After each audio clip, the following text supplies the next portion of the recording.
Bonjour à tous et bienvenue sur Easily Bourse. Je te retrouve aujourd'hui en cette période de grande incertitude politique, synonyme de grande volatilité sur le marché français. En effet, nul ne sait pour le moment comment les prochaines semaines vont se passer, mais pour le moment, seuls les marchés français et dans une moindre mesure, les marchés européens réagissent négativement. Pour le moment, le marché US est préservé et confirme sa bonne forme au fil des séances. Une chose est certaine, le marché a une sainte horreur de l'incertitude et des spéculations et généralement, il réagit à la baisse. Il faut donc craindre que le marché continue sa correction à court terme avec un manque de visibilité pouvant durer tout l'été. Dans ces conditions, des points d'entrée ou de renforcement vont se présenter à nous sur tous les dossiers de qualité, à nous d'essayer d'en profiter. C'est pourquoi je te propose 20 points d'entrée sur des dossiers de qualité sur lesquels je compte entrer ou renforcer mes positions. Avant de commencer, je tiens à te rappeler que je gère 2 PEA sur Boursorama en mon nom et celui de ma femme, constitués idéalement chacun de 10 valeurs principales, soit une vingtaine de valeurs au total. Si jamais tu n'es pas encore abonné et que tu apprécies mes vidéos, alors n'hésite pas, c'est totalement gratuit, ça me fera super plaisir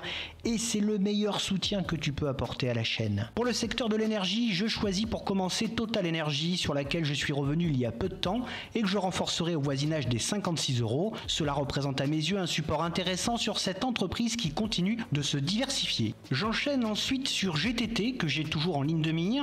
Ayant quitté le navire il y a quelques temps, je compte revenir sur ce dossier de très haute qualité à un prix voisin des 115 €. Ses fondamentaux n'ont pas changé et sa profitabilité reste hors norme. Ensuite, le secteur de la consommation discrétionnaire avec LVMH qui reste une référence dont je suis actionnaire et qui m'intéressera de nouveau sous les 675 €. Cette valeur est tout simplement indispensable dans n'importe quel portefeuille de qualité. Hermès ensuite est le summum du luxe à la française que je souhaite fortement ajouter à mon portefeuille en raison de son pricing power. Cela commencera à vraiment m'intéresser sous les 2000 €. Et puis enfin Verallia pour le secteur de la conso discrétionnaire que j'avais en portefeuille il y a quelques mois fera son retour dans mon escarcelle sous les 33 € car cette valeur possède un très bon potentiel sur le long terme. Enchaînons ensuite avec le secteur de la consommation courante et L'Oréal que j'avais revendu en 2023 avec regret qui m'intéresse de nouveau à partir de 415 €. Il reste le leader mondial d'un secteur de la cosmétique qui reste toujours dynamique. Pernod Ricard ensuite sur lequel je suis très fortement impliqué avec un objectif long terme et qui sera renforcé au voisinage des 115 €. Certes le dossier est actuellement compliqué mais son aspect défensif et attractif me plaît toujours. Voyons maintenant le secteur bancaire qui est un des secteurs les plus sensibles à l'instabilité et l'incertitude. Je choisis tout d'abord AXA qui est un leader européen de l'assurance et que j'ai actuellement au portefeuille. À mon sens, cela représenterait une bonne opportunité vers les 26,75 € pour ce groupe qui continue de croître. Ensuite vient BNP, l'une des bancaires les plus solides du secteur et que je possède également en portefeuille qui pourrait aller flirter avec les 50 € si la situation se dégrade davantage. Et enfin Crédit Agricole qui a connu une très belle année 2023 et qui reste un dossier intéressant. Cela serait une aubaine, 6 retours entre 10 et 11 €. C'est un titre que je n'ai pas actuellement en portefeuille. Pour le secteur de l'industrie, les 2 sociétés de concession autoroutière sont éventuellement dans le viseur en ce moment et accusent une lourde chute de leur cours. Du coup, cela peut offrir de bons points d'entrée sur ces 2 dossiers que je juge assez intéressants. Il y a tout d'abord le groupe Eiffage que je n'ai pas en portefeuille et qui serait intéressant de 6 retours vers son support des 75 €. Puis vient ensuite Vinci que j'affectionne tout particulièrement et que je possède en portefeuille depuis mes débuts et qui pourra être renforcé sous les 93 puis sous les 86,5 € afin de faire grossir ma position. Puis dans ce même secteur, je m'intéresse également à Saint-Gobain que je scrute depuis un moment et sur laquelle j'ai été frileux pour entrer en 2022. Un touch and go sur les 61 € finirait de me convaincre. Et pour finir avec ce secteur, il y a Schneider Electric qui est tout simplement la Rolls de mon PEA puisqu'elle est en tête de ce dernier depuis plus d'1 an. Mon seul regret est de ne pas en avoir assez. Je m'intéresse donc à un éventuel retour vers les 168 €. Afin de continuer la diversification, passons au secteur de la santé. Seul Essilor Luxottica m'intéresse après la revente récente de mes Sanofi. J'en ai eu en portefeuille en 2022 et je souhaite de nouveau en avoir 6 retours sous les 184 € pour cette fois-ci construire une position sur le plus long terme.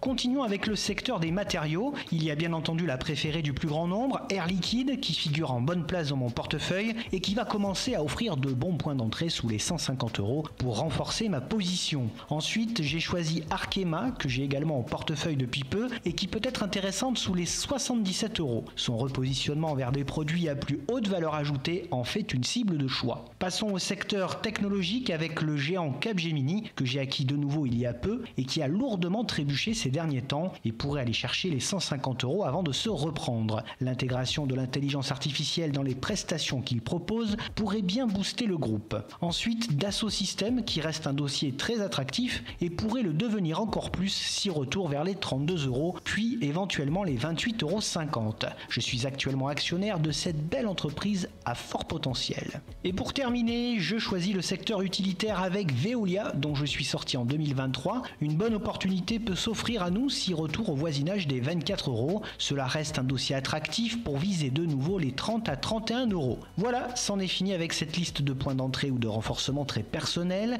N'oubliez pas que cette crise est avant tout politique et n'a aucun lien avec les fondamentaux et les résultats de ces belles sociétés, même si de futures décisions ou réglementations pourraient les impacter. Bien entendu, cette liste ne reflète que mon propre ressenti et n'est sûrement pas un conseil d'achat ou de vente. Je n'encourage donc personne à investir dans ces titres sans avoir étudié de près leurs fondamentaux. Bref, n'oublie pas de liker la vidéo si elle t'a plu, à t'abonner à la chaîne et activer la cloche des notifications pour te tenir au courant dès la sortie de mes prochaines vidéos. Tu peux dès à présent retrouver sur la chaîne les analyses de bon nombre de ces sociétés. Pour te tenir au courant de toutes les dernières nouveautés et de mes investissements, tu peux également me rejoindre sur Facebook, Twitter et Instagram. Je te retrouve avec plaisir la semaine prochaine pour de nouvelles analyses et n'oublie pas, en attendant qu'investir, c'est préparer ton avenir.